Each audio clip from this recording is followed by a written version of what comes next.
안녕하세요, 캘리그라퍼 이용선입니다.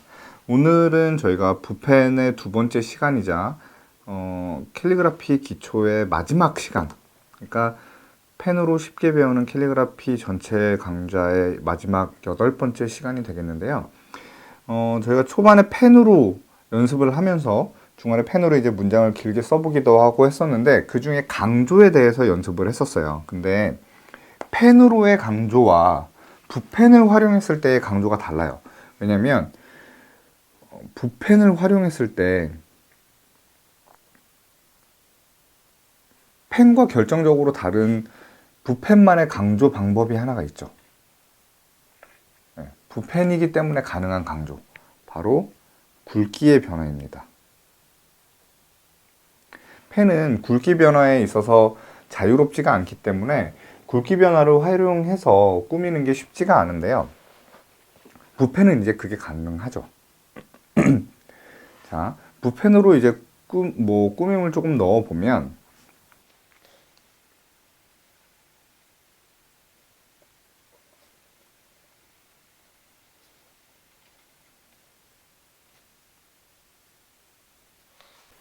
자, 보시면 문장이 이렇게 완성이 됐다고 했었을 때, 보시면 저희가 강조할 때 분명히 알려드렸었던 것 중에 뭐가 있냐면 우선순위를 정하라가 있었는데, 우선순위가 둘 이상일 때, 예를 들어서 이 문장에서는 겨울도 포인트가 돼야 되고 봄도 포인트가 돼야 된다면 두 개 다 크게 쓰기는 또 그럴 수가 있고, 두 개 다 같은 크기로 쓰자니 또 그렇고, 그러면 하나를 특별히 더 강조를 하고 싶은데 어떻게 하지? 라고 했었을 때 가장 좋은 방법이죠.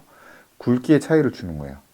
그래서 겨울은 물론 다른 조사나 이런 애들에 비해서 크게 쓰이기는 했지만, 봄이 훨씬 굵기, 볼륨감 있게 쓰여지다 보니까 강조의 포인트는 일단은 봄으로 가는 거예요. 겨울 쭉 있지만 봄, 이렇게 해서 딱 포인트를 짚어주는 거라고 생각하시면 되겠어요. 또 다른 예시를 가지고 오늘 계속 글씨를 좀 써보도록 하겠습니다. 예를 들어서 좀 상업적인 글씨를 쓴다고 했었을 때 이런 경우가 있겠죠.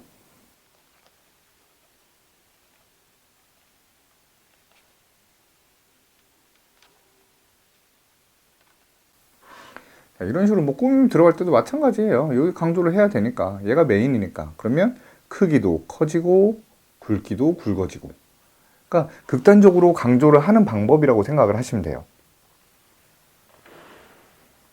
자, 또 이제 슬로건 형식에서 꾸밈을 한번 찾아보도록 하겠습니다. 슬로건 타입이나 공모전 제출할 때가 되겠죠.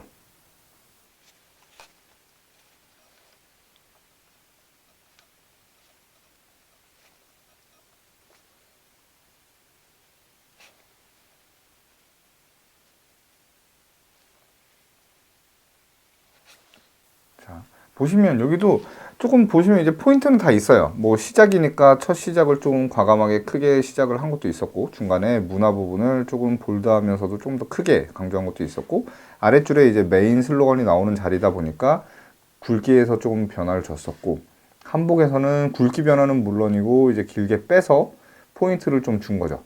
이런 식으로 해서 어디를 쭉 찾아보면서 만드시는 거예요. 그리고 나서 고칠 점은 어딜까? 어디를 좀 다르게 써볼까? 찾으면서 점점 보완해 나간다고 생각을 하시면서 한 문장을 올바르게, 온전하게 완성해 보시면 되겠습니다. 또 다른 팁을 좀 찾아보죠. 이제 문장에서 그냥 좋은 시를 적으시는 경우도 많죠.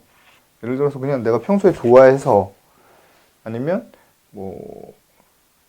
메시지 같은 거 남기고 싶다면,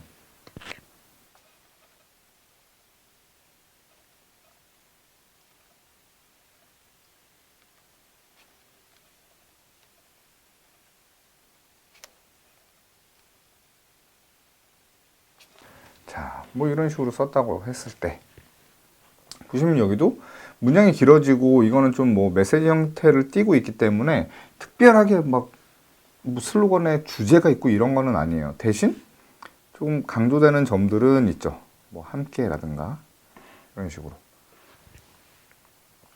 그리고 이제 붓펜으로 그 글씨를 쓰실 때는 가깝게 쓰시는 게 좋기는 하지만 그렇다고 해도 옆에 글자랑 붙지 않게 쓰는 거에 대해서 조심하셔야 돼요. 글자가 엄청 타닥타닥 붙어 있는 것 같아도 자세히 보시면 옆에 글자랑 맞닿아 있는 글씨는 지금 없거든요. 이런 식으로 쓰는 연습을 하셔야 나중에도 붓펜을 잘 다루시면서 문장의 조화 아니면 문장의 구조 정도도 잘 오밀조밀 만드실 수 있을 거예요. 근데 이제 붓펜을 쓰시다 보면 개인적인 글씨체에 대한 호불호가 있다 보니까 꼭 이런 글씨를 좋아하시는 건 아닐 때도 있단 말이에요.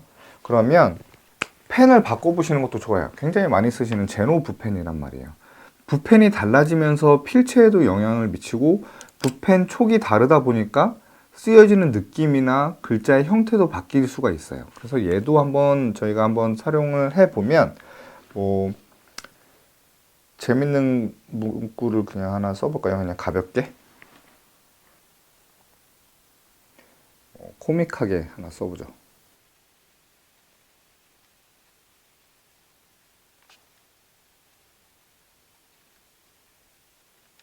자, 보시면 펜이 바뀌다 보니까 글씨체가 완전히 달라지죠. 근데 이렇게 쓰는 제노펜 특징 중에 하나가 뭐냐면 이렇게 뭐 물론 다른 형태의 글씨도 됩니다. 예를 들어서 뭐 이렇게 좀 거칠게 쓰는 이런 형태도 다 되기는 하지만 개인적으로는 짧게 그리고 끊어서 쓰는 글씨 그리고 귀여운 글씨 그리고 조금은 자유로운 자유분방해 보이는 글씨들에 굉장히 잘 어울리는 도구 중에 하나예요. 그리고 이거는 가장 가는 붓이고 이렇게 이제 글씨를 아이들이 쓴 것처럼 삐뚤빼뚤하게 이렇게 쓰는데 얘네들이 되게 잘 써 보이는 경우들이 있단 말이에요. 그럼 방법은 뭐냐면 자 보세요.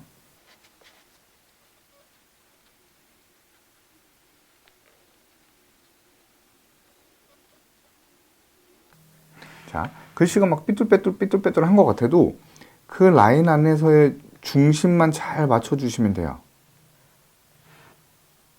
그러면 각 낱글자가 세로의 중심이 얘는 이렇게 기울어져 있고 얘는 이렇게 기울어져 있고 이렇게 기울어져 있고 이렇게 삐뚤빼뚤하게 되어 있다고 해도 전체적으로 이렇게 기울어져 있다고 해도 가로 중심만 잘 맞춰진다면 얘네들이 엄청 삐뚤빼뚤해 보이지 않는단 말이에요. 그래서 와 이거 되게 뭔가 느낌 있다 이런 식으로 글씨가 표현이 되기 때문에 이것도 적극적으로 활용해 보시기를 바라는 방법 중에 하나입니다.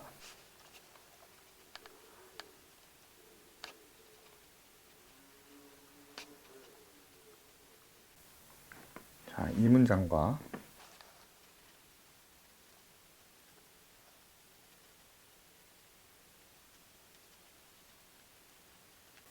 자, 이 문장은 느낌이 굉장히 다르죠. 가장 큰 차이는 뭐냐면 문장 안에서 볼륨감의 차이를 지속적으로 넣어줬는데 그게 일정한 규칙을 가지고 있다는 얘기예요.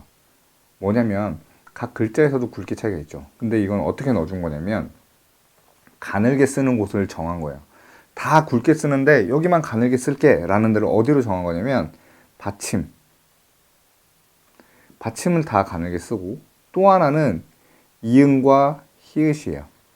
이응과 히읗은 왜냐면 이 이응 때문인데 히읗에도 이응이 들어가 있으니까 그런 거고 이응과 히읗은 받침이 아니라 초성에 나오더라도 문장의 처음에 글자의 처음에 나오더라도 가늘게 쓰겠다라는 규칙을 정해놓고 하시면 문장이 한 문장이 아니라 이렇게 켜켜이 쌓였을 때 보세요.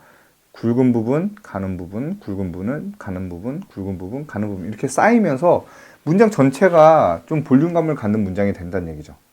이거는 문장을 아래로 내려 쓰는 연습을 할 때는 꼭 한번 적용시켜 보시길 바라는 내용 중에 하나니까 이것도 잘 기억해 두셨다가 문장 연습하실 때 꼭 적용시켜 보시길 바라겠습니다. 오늘 뭐 다양한 내용에 대해서 한번 알아봤는데 지금까지 저희가 연습했던 내용들은 어디까지나 펜으로 쉽게 배우는 캘리그라피의 기초라고 생각을 하시면 돼요. 다양한 내용을 다루기는 했지만 사실 글씨라는 게 알면 알수록 배우면 배울수록 점점 더 어렵고 점점 더 잘 쓰고 싶고 잘 쓰기 위해서 익혀야 되는 게 점점 늘어나는 것 중에 하나거든요. 그래서 배운 내용들을 가지고 아, 나 이거 완강했다 해서 끝나지 마시고 계속 연습을 하시면서 점점 더 발전된 나를 표현할 수 있는 나만의 글씨를 꼭 찾으시길 바라겠습니다. 추후 기회가 된다면 이후에 이어지는 이제 중급이나 심화 과정도 제가 기획을 해보도록 하겠습니다. 지금까지 제 강의를 들으시느라고 고생하셨고요. 완강을 축하드립니다. 자, 감사합니다.